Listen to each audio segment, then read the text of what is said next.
ভগবান যেন জানাচ্ছেন জ্ঞানীর লক্ষণ। এখন দেখছেন YouTube channel Nitai media live. কোটি দণ্ডবত প্রণতি। গতকাল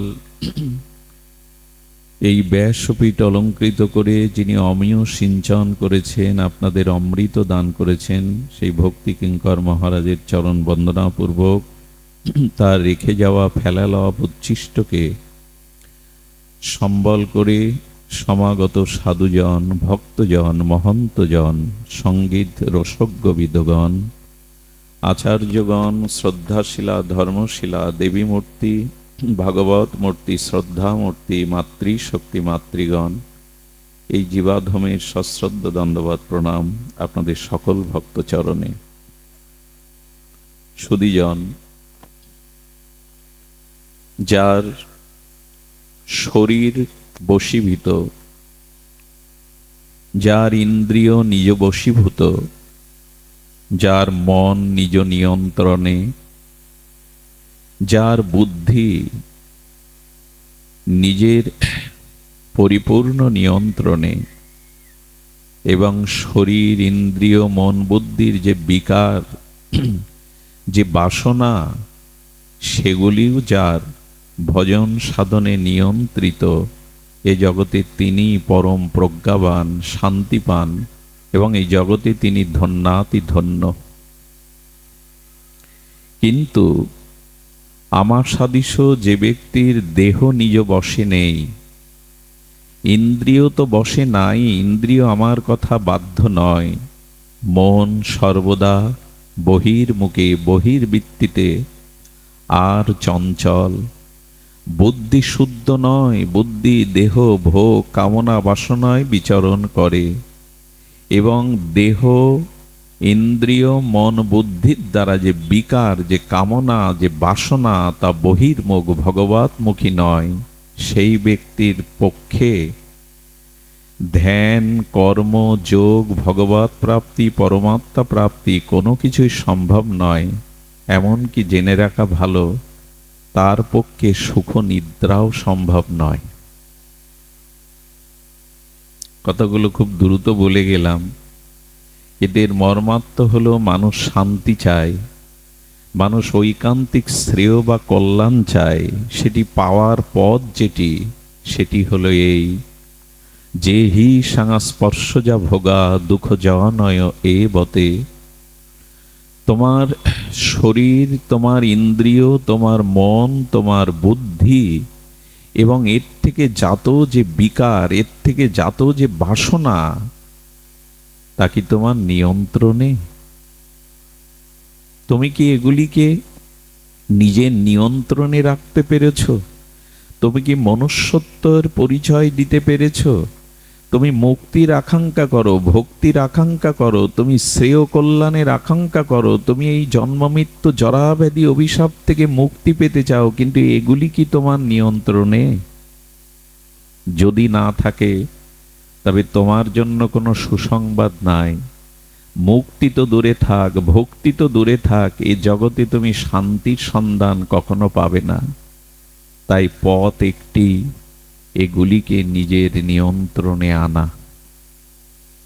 আমাদের দুরবস্থা আমরা আগে যদি একটু আলোকপাত করি, একটি রথে যে রথী, অর্থাৎ রথকে যিনি পরিচালনা করছেন, সেই রথের যদি রথেই চলতে চলতে ঘুমিয়ে পড়ে, রথের কি অবস্থা হয়? অশ্বগুলি, ঘোড়াগুলি কেউ সামনে কেউ পিছনে পড়ে, কেউ ডান দিকে যায়, কেউ বাম দিকে যায়। সেই রথের দুরবস্থা আর ঘুমন্ত রথীর যে দুরবস্থা, আমাদের দেহ মন ইন্দ্রিয় যার বশে নেই, তারও ঠিক ওই অবস্থা। সে কোথায় যায় ঠিক নেই, কোথায় পতিত হয় ঠিক নেই। রথপরি যিনি বসে আছেন রথী, ধূপটা সরিয়ে দাও, রথপরে নাই নিভিয়ে দাও। রথপরে যে রথী আছে, সে রথী যদি নিদ্রিত হয়ে যায়, সেই রথের লাগাম যদি রথীর হাতে না থাকে, রথের অশ্বগুলি কেউ ডাইনে কেউ বামে, কেউ বা পেছনে কেউ সামনে যদি যায়, সেই রথ বা রথীর যে দুর্দশা হয়, আমাদের দেহ ইন্দ্রিয় মন বুদ্ধি বিবেক চেতনা লাগাম যার হাতে নাই, যিনি আত্মচেতনা বিমুখ, ভগবত জ্ঞান মুমুখ, আত্ম চেতন শূন্য, সেই ব্যক্তির যে দুর্দশা, আমাদের সেই একই দুর্দশা। দুর্দশার কথা কি বলবো?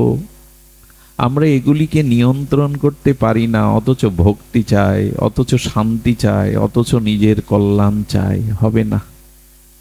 যে হি সংস্পর্শ যা ভোগা দুঃখ জনয় বতে, অখণ্ড পরতত্ত্ব অদ্বয় ভগবান শ্রীকৃষ্ণের সার্বভৌম গীতার এই বাণী তুমি শান্তি পেতে পারো না, তুমি কল্যাণের অধিকারী নও, কারণ তোমার নিজের নিয়ন্ত্রণ নাই তোমার হাতে। সুধীজন, আমাদের দেহের যে ইন্দ্রিয়, মন বুদ্ধি অনেক উপরে, যে চোখ এখনো জগতের রূপের নেশায় মাতাল, সেই চোখে ভগবত দর্শন সম্ভব কি? আত্মদর্শন সম্ভব কি?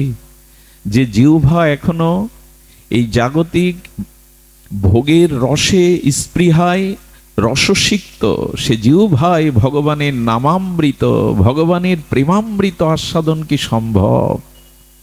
যে কান হরিকথাবিহীন, আত্মজ্ঞানবিহীন, সাধুকথাবিহীন, শাস্ত্রকথাবিহীন, যে কান পরনিন্দা পরচর্চা গ্রাম্য কথায় যে কর্ণে প্রবেশ করে, সেই কর্ণে কখনো মঙ্গলময় ভগবানের বাণী বা নাম অমৃত আস্বাদন হতে পারে না।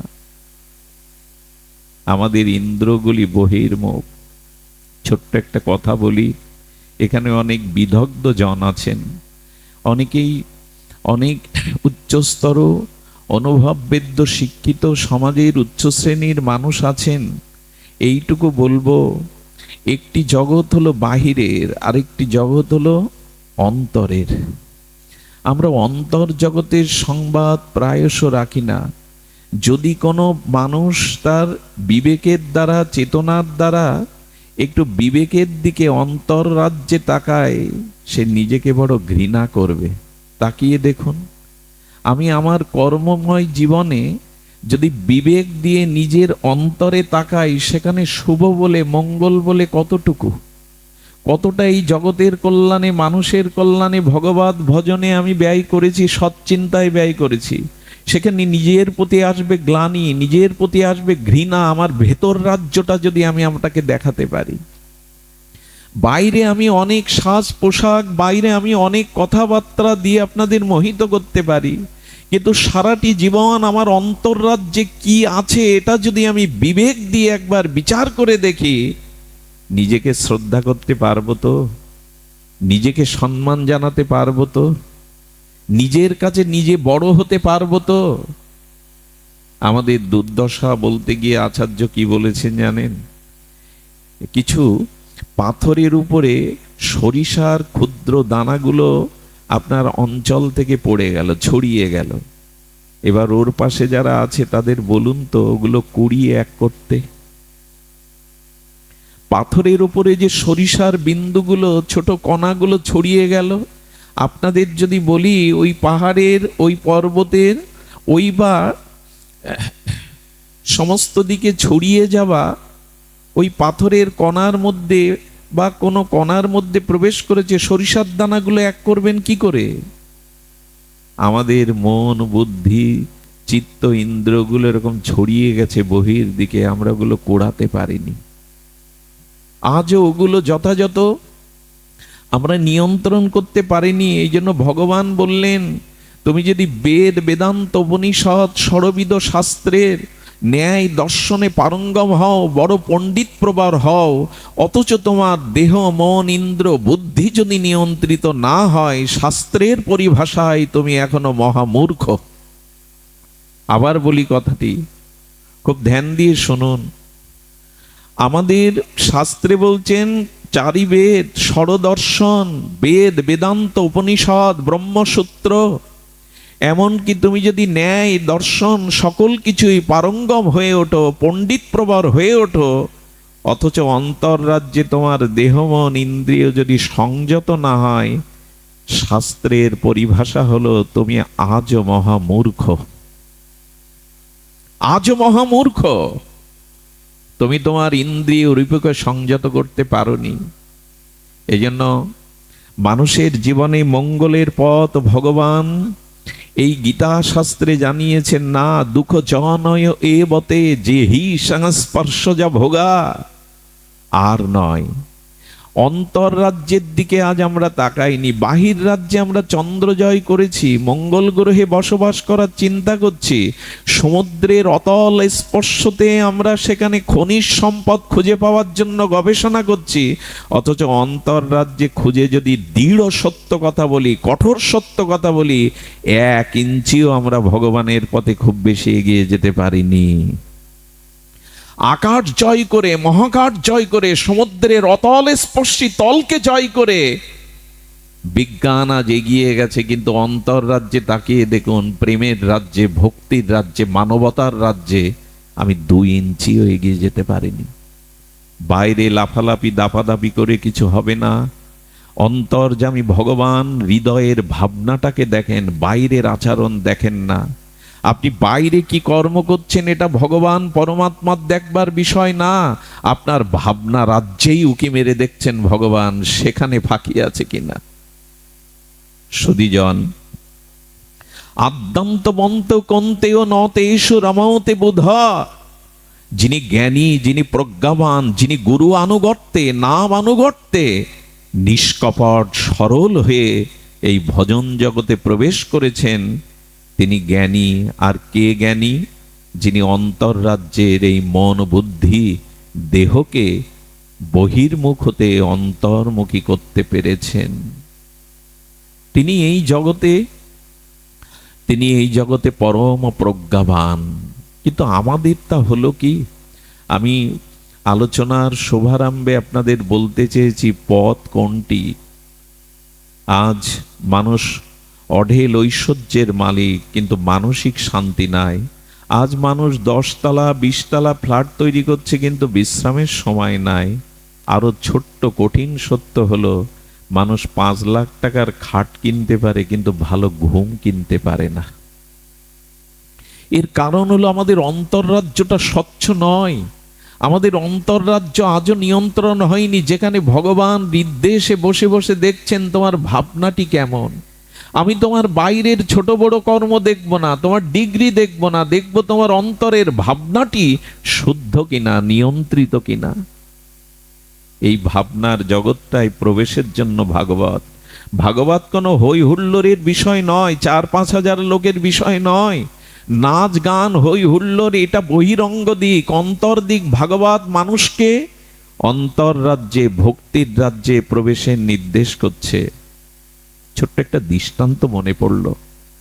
সত্যিই কি নিজের মঙ্গল চায়? সত্যিই কি এই জন্ম মৃত্যু জরা ব্যাধি থেকে মুক্তি চায়? সত্যিই কি নিজের কল্যাণ চায়? এক যুবক ছুটে গেল এক ফকিরের কাছে। ফকির সাধারণ নয়, ফকির বড় বিজ্ঞ, অন্তর্মনা। ফকির বড় সাধন অনুভূতি সম্পন্ন। সেই বিজ্ঞ সাধন অনুভূতি, অপরোক্ষ অনুভূতি ফকিরকে গিয়ে এক নিমেষে, এক নিঃশ্বাসেই বলে ফেললো, আমি জীবন চাই, আমি কল্যাণ চাই, আমি পরমাত্মা চাই, আমি জ্ঞান চাই, আমি ভক্তি চাই, আমি মুক্তি চাই, আমি ভগবানের স্বরূপ রাজ্যে ফিরে যেতে চাই, আমাকে উপায় বলুন। ঋষি তুল্য অনুভব বেদ্য ফকির আপাদ মস্তক চেয়ে দেখছেন এর বলাটা ভেতর থেকে আসছে না বাইরে থেকে আসছে। একটা কথা বলা প্রয়োজন।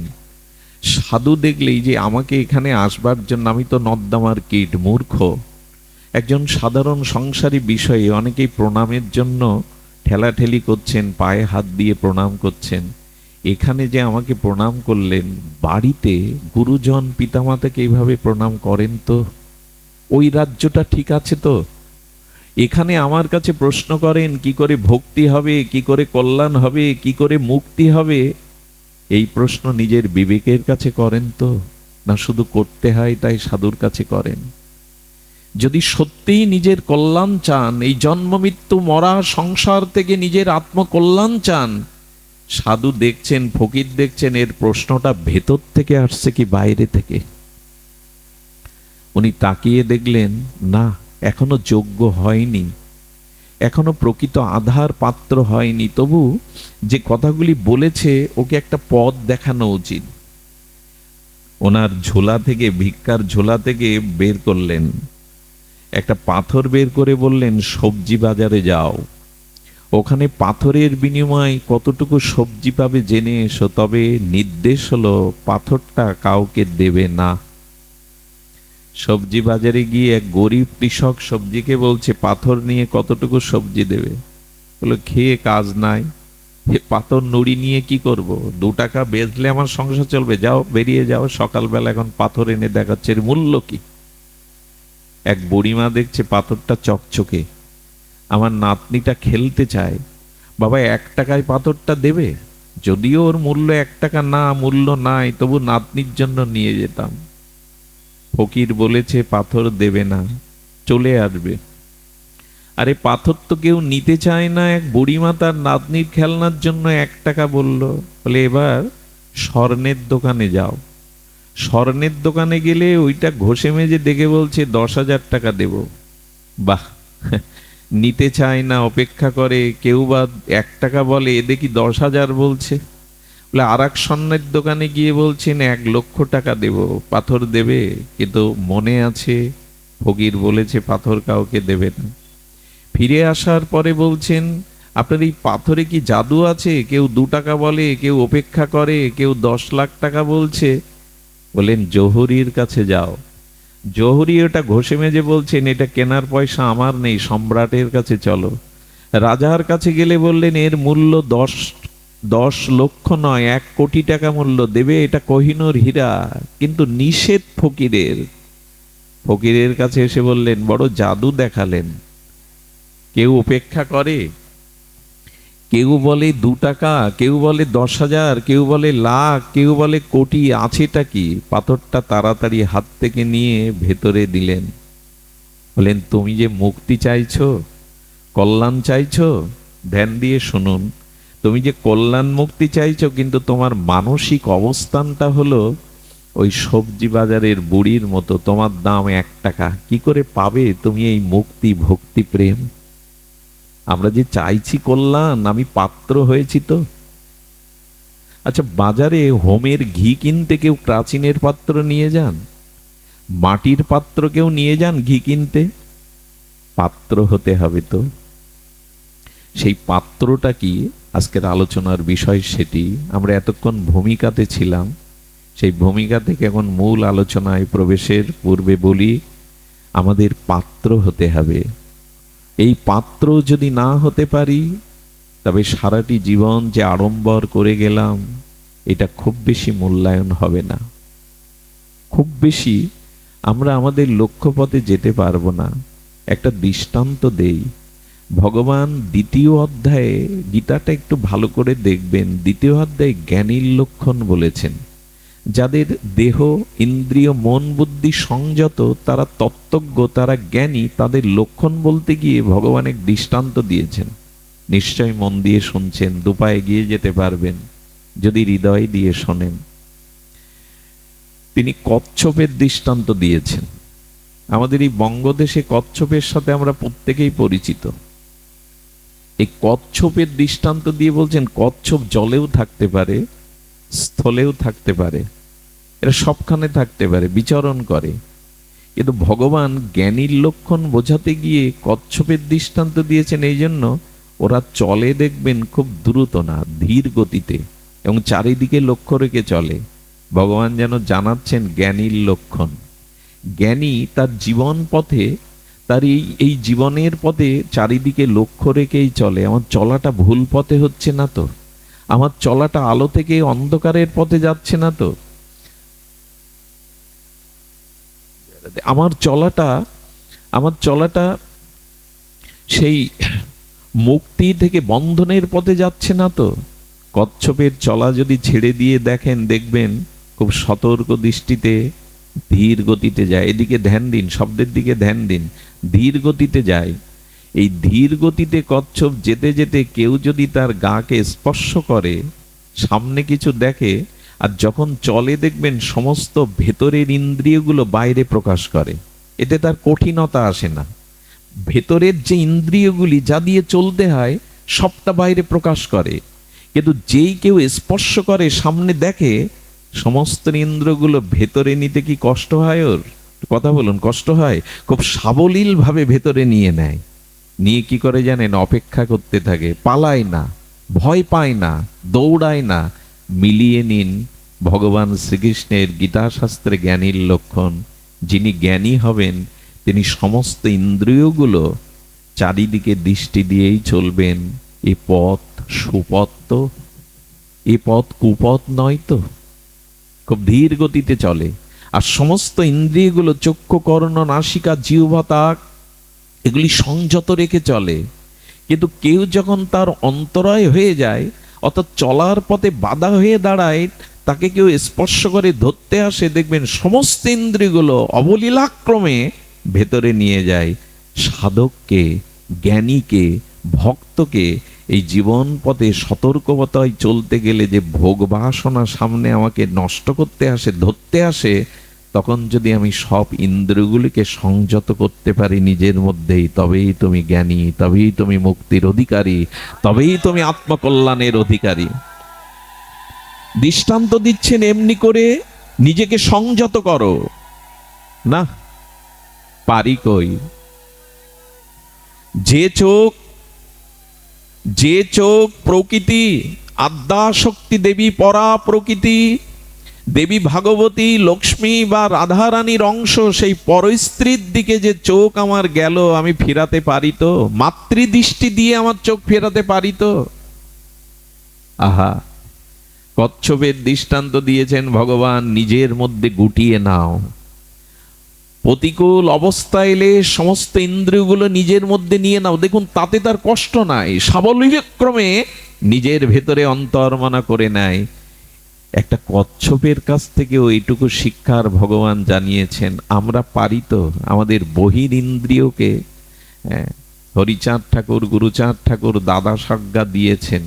সেই দাদা সজ্ঞাগুলো আমি ঠিকভাবে পালন করি তো, চরিত্রগত করি তো? আমাদের গোস্বামীরা বলেছেন, ষড়রিপুকে যিনি ছয় বেগদমি, ছয় দোষসদি, ছয় গুণ দেহ মোরে। বৈষ্ণব হতে গেলে, ভক্ত হতে গেলে ছয় দোষকে শোধন করতে হবে, ছয় বেগকে দমন করতে হবে। কই? এগুলো শুধু গ্রন্থের পৃষ্ঠায় থাকবে, আর এই ভাগবত আসরে আমার মতো মানুষ মিষ্টি কথা দিয়ে বক্তব্য দিয়ে যাবে, হরিবোল উলধ্বনি করিয়ে যাবে, জীবনে আচরণে আসবে না। আমরা এগুলি আমাদের জীবনে যেটা পেয়েছিলাম মনুষ্য জন্ম, কাজে লাগাবো না। খুব ভুল হয়ে যাচ্ছে। এমন জন্ম, এমন মনুষ্য জন্ম, এর মূল্যায়ন করলাম কই? এই জন্ম আর পাবো না, মাথা খুঁটেও এই জন্ম আর পাবো না। যদি ভগবানের এই দুর্লভতর মনুষ্য জন্ম পেয়েও তাকে যথাযথ রূপে নিয়ন্ত্রণ না করি। ছয় বেগদমি, কই সেই বেগ দমন? আজ এই জন্য কচ্ছপের দৃষ্টান্ত দিয়ে ভগবান বললেন, ওদের দেখে শেখো, ওই প্রাণীকে জগতে দিয়েছি কিভাবে চলতে হয়। যদি সামনে কোনো প্রতিকূলতা আসে, যদি ভক্তিপথ থেকে বিস্মিত চ্যুত হওয়ার জন্য কোনো পরিস্থিতি আছে, কচ্ছপের কাছ থেকে শেখো। সে পলায় না, ধৈর্য ধরে অপেক্ষা করতে থাকে। কেউ তাকে গ্রাস করতে আসলে, স্পর্শ করলে, সে ইন্দ্রগুলিকে গুটিয়ে নিয়ে দৌড়ায় না, পলায়ন করে না, প্রতিবাদ করে না, ঝগড়া করে না। তাই সমাজে তুমি যদি বিপদগামী হতে থাকে, তোমার রিপিগুলিকে সংযত করো, প্রতিবাদ করতে যেও না, ঝগড়া করতে যেও না। ইন্দ্রগুলিকে শিথিল বা সংযত করে ধৈর্যের অপেক্ষা করো। একদিন তুমি পথ পেয়ে যাবে, একদিন তুমি পথ পাবে, দৌড়ে কিছু হবে না। ছোট্ট একটা কথা গীতা বাক্যে বলেছেন, অশান্তস্য কুত সুখম। এ জগতে যিনি শান্ত না, তিনি শান্তি পেতে পারেন না। এ জগতে যিনি শান্ত না, তিনি শান্তি কখনো পেতে পারেন না। যদি বলি, খুব মার্মিক কথা, আজকের অনুষ্ঠানের একটি সার কথা যদি হৃদয়ে লিখে নেন, অনুরোধ করছি লিখে নেওয়ার জন্য, মনে রাখার জন্য। আচ্ছা, 10 তলা 20 তলাতে লিফটে উঠতে হয়, পায়ে হেঁটে উঠতে সকলে পারে না। আরো ধ্যান দিন, যদি লিফটে না ওঠেন, সিঁড়ি বেয়ে উঠতে গেলে, যদি বয়স্ক হয়, শিশু হয়, বা কেউ তাকে একটা অবলম্বন লাগে, সিঁড়ি বেয়ে উঠুন, হুইল চেয়ারে উঠুন, বেডে শুয়ে উঠুন, 20 তলা 10 তলায় উঠতে গিয়ে চিন্তা করুন তো কতটা চেষ্টা করে উঠতে হয়। ওই যে লিফটে উঠতে, সিঁড়িতে উঠতে, হুইল চেয়ারে উঠতে, বা একটু অসুস্থ হলে কাউকে অবলম্বন করে আশ্রয় করে উঠতে 10 তলায় উঠলেন। এখন শুনুন তো 10 তলার জানলা থেকে পড়ে নিচে মরতে কারো সহায়তা লাগে? কোনো অনুশীলন লাগে? এটা কথা বলুন, লাগে কি? জীবনের পতন ঘটানোটা কারো প্রয়োজন নেই, নিজের এক ইচ্ছায় পতন ঘটাতে পারেন, ওর জন্য কারো অবলম্বনের প্রয়োজন নেই। কি অদ্ভুত কথা দেখুন, আপনি সাঁতার শিখতে গিয়ে অনেকেই পারে না, সাঁতার শিখতে গিয়ে অনুশীলন করে অনেকেই পারে, অনেকেই পারে না, কিন্তু লক্ষ্য করবেন ডুবে মরার জন্য কোনো অনুশীলনের প্রয়োজন হয় না। সাঁতার শিখতে অনুশীলনের প্রয়োজন, কিন্তু ডুবে মরার জন্য? এ কথাগুলি কেন বলছি জানেন? নিজের পতন ঘটানোর জন্য কোনো কিছুর প্রয়োজন নেই। নিজের রিপু ইন্দ্রিয় মন যদি বহির্মুখী হয়ে যায়, কারোর সহায়তা লাগবে না, আপনার পতন অবশ্যম্ভাবী। কিন্তু উপরে উঠতে গেলে অনেকের সহায়তা প্রয়োজন। সাধুগুরু বৈষ্ণবের শাস্ত্রের হরিনামের প্রয়োজন আছে। 10 তলা থেকে লাফিয়ে পড়তে অনুশীলনের প্রয়োজন নেই, কারো অবলম্বনের প্রয়োজন নেই, কোনো কষ্টের প্রয়োজন নেই, ঝাঁপ দিলেই শেষ। কিন্তু উঠতে,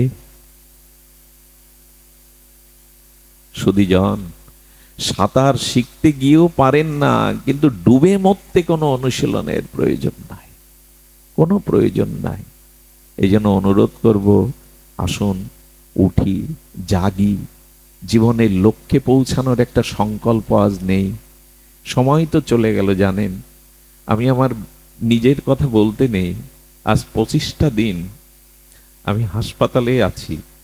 আমার ভগ্নিপতি আইসিইউতে প্রায় 15 দিন, এবং আমি একাই সেখানে।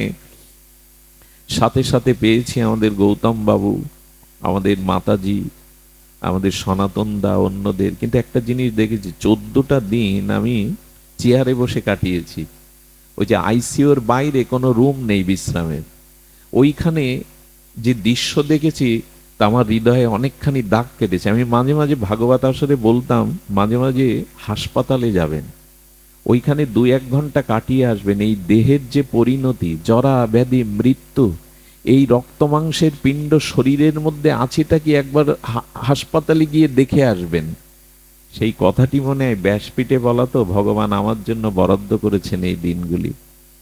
ওখানে দেখলাম কেমন জানেন, কেউ রোগীকে সুস্থ করে হাসি মুখে ফুলমালা দিয়ে নিয়ে যাচ্ছে, কেউ বা মৃত্যু সংবাদটি শুনে আসতে ওই যে পাথরের দেয়ালকে জড়িয়ে ধরে কাঁদছে। এটা অনেকটা এই সংসারের পরিণতি কেমন জানেন, একই নদীতে আগেকার দিনে নৌকা করে গান বাজাতে বাজাতে, ফুল সাজাতে সাজাতে নববধূকে নিয়ে যেত। একই স্রোতে দেখা যেত কেউ লাশ ভেলাই করে ভেসে যাচ্ছে। এও দেখেছি কোনো সধবা বিধবা হয়ে তার হাতের শাখা সিঁদুর নদীর কোলে ভাঙতে গেছে।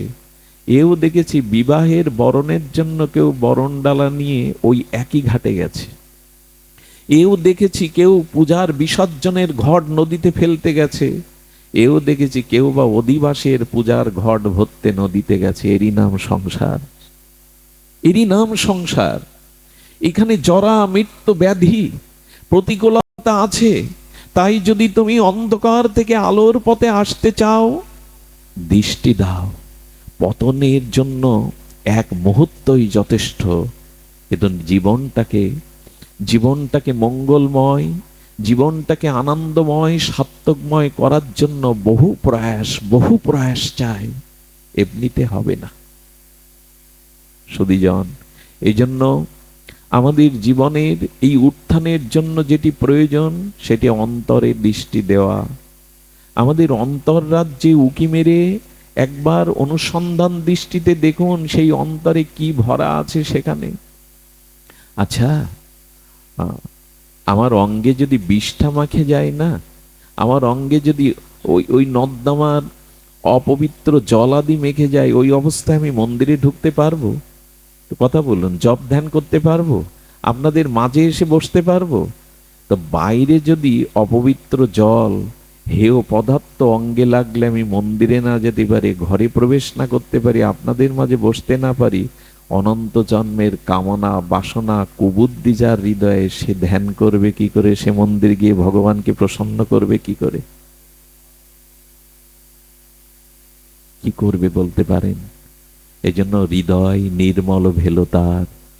মহাপ্রভু প্রথমেই শিক্ষাষ্টকে এটি বলেছেন, চেত দর্পণ মার্জনাম, আগে মনটাকে পরিষ্কার করো, চিত্তটাকে ধুয়ে মুছে পরিষ্কার করো, তবেই না এ পথে যাত্রার তুমি অধিকারী। তুমি দুপা এগিয়ে যেতে পারবে যদি তোমার চিত্তকে তুমি প্রসন্ন করতে পারো, তোমার চিত্ত যদি নির্মল করতে পারো। অনন্ত জন্মের কামনা বাসনা বিদ্ধ হয়ে আছে হৃদয়ে, চেত দর্পণ মার্জনাম, চিত্তটাকে পরিমার্জন করো। আর সেই পরিমার্জন করার জন্য প্রয়োজন এই সাধু সঙ্গ, এই ভাগবত। এই সাধু সঙ্গ, এই ভাগবত প্রয়োজন হলো এই চিত্তকে পরিমার্জন করার জন্য। আমি বহুবার বলেছি, এই যে বসন্ত আসে, ঋতুরাজ বসন্ত, ফুলে ফলে মধুগন্ধে মধুবাত্তা ঋতায়তে, দক্ষিণা সমীরণে ফুল্ল ফলে মধুগন্ধে ভোরের গুঞ্জনে। এই যে বসন্ত ঋতুরাজ আসে, এই বসন্তে প্রকৃতি শৃঙ্গার করে, এই বসন্তে ফুল ফলে মধুগন্ধে আমোদিত হয়। অন্য সময় বৃক্ষের মধ্যে তো এত ফল ফুলের মধুগন্ধে আমোদিত হয় না, বসন্তে হয়। তেমনি যার জীবনে সাধু সঙ্গ, মহৎ সঙ্গ, শ্রীগুরু বৈষ্ণব কৃপা সঙ্গ হয়েছে, তার জীবনেই প্রকৃত এই বসন্ত ঋতুর মতে ফুল ফল আনন্দ বিবেক চেতনা প্রকাশ হয়। তাহা না সম্ভব নয়, কোনোদিনও সম্ভব নয়। আমরা এও বলেছি, শঙ্করাচার্য এও বলেছেন, এই যে মধু বসন্ত মধুমাস এলো, এই বসন্তের বার্তা কে জাগিয়ে দেয়? কাকড়া কি জানিয়ে দেয় বসন্ত দুয়ারে এসেছে, ফুল ফুটেছে? না, কাকড়া জানায় না, কাকও জানায় না। বসন্তের সংবাদ পঞ্চম কুহুতানে একমাত্র কোকিলই জানায়। কোকিল জানায় বসন্ত এসেছে দুয়ারে, প্রকৃতি সেজে উঠেছে মধুগন্ধে। তেমনি আপনার আমার জীবনে ভক্তির বসন্ত এনে দেয়, কাক নয়, কাকড়া নয়, অসৎসঙ্গ নয়, সৎসঙ্গই জানিয়ে দেয় তোমার জীবনের বসন্তের সংবাদ। সাধু সঙ্গ চাই, মহৎ সঙ্গ চাই, তা না হলে তোমার জীবনের বসন্ত প্রকাশ কোনোদিনই হবে না। সেটি আমার জীবনে আছে তো।